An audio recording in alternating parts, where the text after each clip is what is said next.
You need to heal your hand quickly, or it will get worse. I didn't understand why my husband George took me on a fishing trip in a rowboat and let me drift away while he filmed me laughing on his phone. I thought maybe he wanted to make up after an argument. But as I drifted alone, scared and cold, I realized his true intentions. Thankfully, a man rescued me, saving my life. My name is Carol, and I'm 38 years old. I live with my husband George, who is 3 years older. We used to work together at the same company, but in different departments. We didn't interact much until George started visiting my department for no reason. Eventually, he asked me out to dinner, surprising me. We grew closer and got married 2 years ago, much to the surprise of everyone, especially my parents. They were overjoyed at our wedding. After living with my parents, George and I decided to get our own place, not too far from my parents' house. I'm home. Welcome back. Dinner is ready. Is that curry I smell? Yes, it is. Let's dig in quickly. Awesome, your curry is the best. I usually take care of the housework because I finish work on time and don't have to do overtime. Even when I lived with my parents, I enjoyed cooking and cleaning, so it's no trouble for me. But on weekends or when George gets off work early, he takes over. Our life as newlyweds was going really well without any problems. But about a year and a half into our marriage, things started to go downhill. One day, while we were eating, George sighed and said, "You're lucky, Carol, not having to work overtime." George is a manager and has been really busy lately, working extra hours.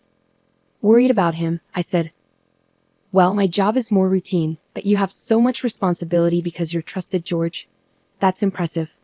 But my words seemed to upset him. "What do you mean by that? Don't praise me if you don't understand. We've had arguments before, but this was the first time I saw George so tired. Not knowing what else to say, I just said sorry, and George stormed off to his room without finishing dinner. I knew George was tired, so I didn't argue back, but I was surprised by his reaction. I heard his department was starting a new project, so I hoped things would get better once he wasn't so busy. But instead, our relationship got worse over the next few days. A week later, I had to stay late at work unexpectedly. I need to prepare some urgent documents by tomorrow, which might keep me at the office until after George gets back. Feeling a bit uneasy, I decided to text George just in case. I had to do overtime at work today. "George, if you're not working late, could you handle dinner? Or should we eat separately tonight? Sorry for any inconvenience." It had been a while since I reached out to George like this. Remembering our last argument, I added sorry to the end of the message. But all I got was a red receipt with no reply. When I got home, George was eating what looked like a meal from a convenience store, and he didn't respond when I said, "I'm home," showing he was in a bad mood. "Sorry about dinner. Work kept me longer than expected." Trying to ease the tension, George interrupted me. "Do you think it's okay to work late when I come home this tired? Are you still upset about what I said earlier? Trying to start a fight with good intentions?" I was surprised by how quickly things escalated. I asked again, "So you think I'm pretending to work late just to bother you, or I'm not finishing my work because I'm lazy?" His words stung. I really had to stay late at work. This has happened before, you know. What's gotten into you? I couldn't bear George's accusatory tone any longer. I snapped back. I work hard every day too. I shouldn't have to defend myself against these accusations. But George ignored my words. I'm already stressed from work. I couldn't bear to have this tension at home, especially when I was exhausted myself. My true feelings slipped out, albeit quietly, but George noticed and didn't let it slide. "Then just quit your job," he suggested, leaving me speechless. "It's ridiculous for you, Carol, who can't even manage housework properly, to be working. After all, I'm the one paying for this apartment. You don't really need the money, do you?" His logic seemed completely off base. Feeling my frustration rise, I unintentionally raised my voice. "How can you say that? I do take care of the house, and except for the days I work late, I handle everything at home. But lately on weekends, the cleaning hasn't been up to par compared to when we first got married. Seeing dust in the corners of the floor frustrates me. I didn't know what else to do." I felt like I was about to burst into tears. "You'd have more time to focus on housework if you quit your job, and it would be easier for you too. I'll even talk to management for you," I replied. "I don't think we should be discussing this right now." I decided to pause the conversation to give it some thought. I enjoy my job and don't want to quit, but perhaps if I supported George as a full-time homemaker, we could go back to being the happy couple we used to be. It wouldn't be wise to make such a big decision hastily. Unable to bear the tension at home, I went outside. Realizing I hadn't bought dinner, I decided to bike to the supermarket near the subway station. Riding my bike in the cold night air, I couldn't stop thinking about our conversation. What went wrong? Suddenly, I heard a loud horn honking from behind me and bright headlights approached quickly. Instinctively, I stopped. The next thing I knew, I was lying under bright lights and a white ceiling. Opening my eyes, I saw my parents' faces in front of me, exclaiming, "She's awake." Next to them sat George, his expression unreadable. I couldn't move my arm, and my fingers felt numb. Both of my arms were wrapped in circular casts. "This means you ran a red light on your bike," the doctor explained. I remembered now. I was on my way to the supermarket when the accident happened, but I couldn't recall if the light was red or green when I crossed. The driver was shocked too, but called an ambulance for me. The gravity of what I had done hit me, and I suddenly felt even worse. But why are Mom and Dad here? George was contacted first, and then he informed them. George gave a forced smile to my parents. Understandably, after what had happened, it was awkward for me too. "I'm really glad George was there for you," my parents thanked George, who responded with a polite, "No problem," but his forced smile didn't seem sincere. I ended up spending the night in the hospital due to the lateness of the hour.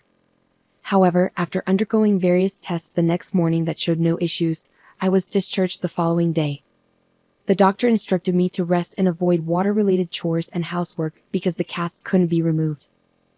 When I got home, which happened to be on my day off, I found George lounging on the sofa with a smug look. "You really messed up running that red light, but now you have no choice but to quit your job," he said without showing any concern. George lay there, staring at me mockingly.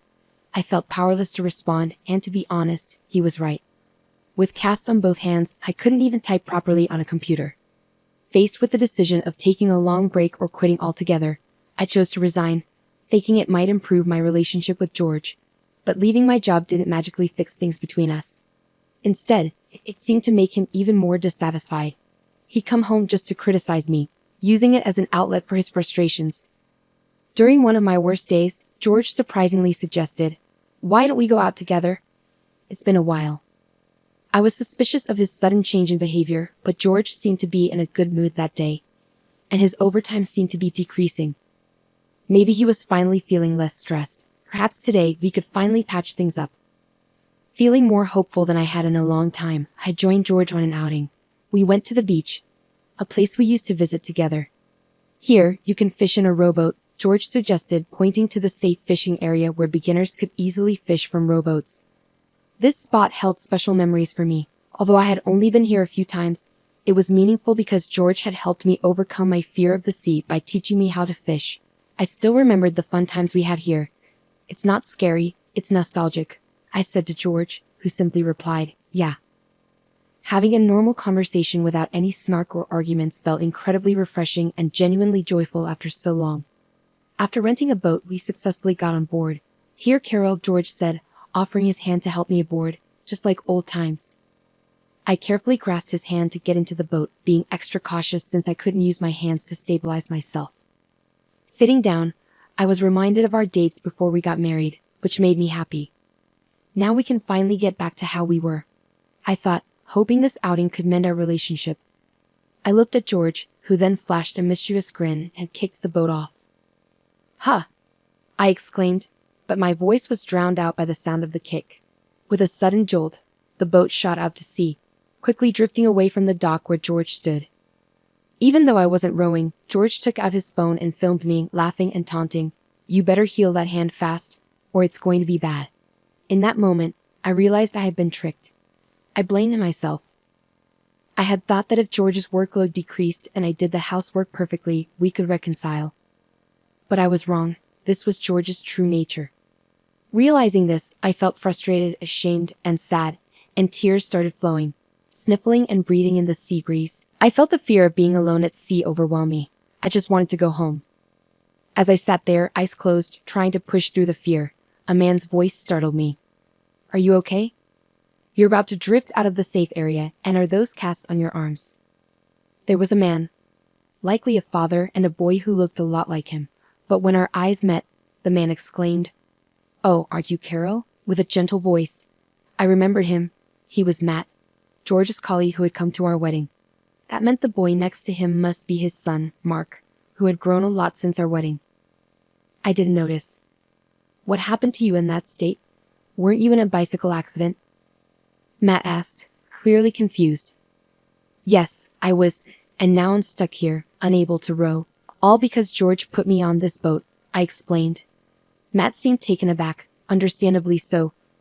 Being put on a boat by one's husband and left adrift at sea sounded like something out of a drama. Let's call for help, Matt said, raising his voice and calling out to the boat rental staff. Thanks to him, I was saved, while Mark played on the beach. Through tears, I told Matt everything about George, how he had treated me, and how I ended up adrift at sea today.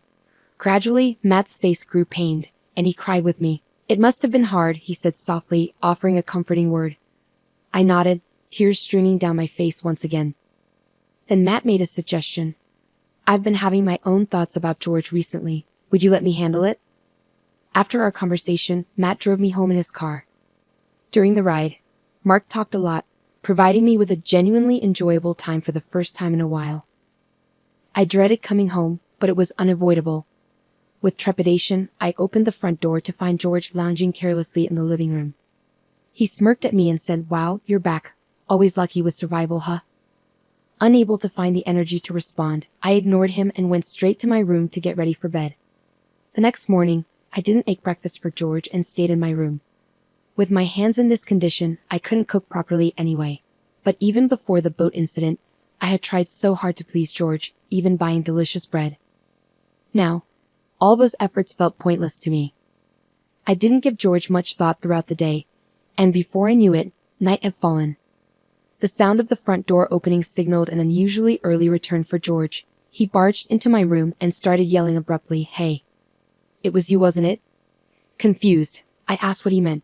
George's voice grew louder as he accused me. "Don't play dumb with me. You're the one who told my company. What's going on?" I remained unfazed by his words, replying, "I don't know what you're talking about, but whatever trouble you're having at work doesn't involve me anymore. After all, I'm not even working there anymore." I waved off George's accusations, feeling no need to cater to him anymore. Frustrated, George stormed out of the house.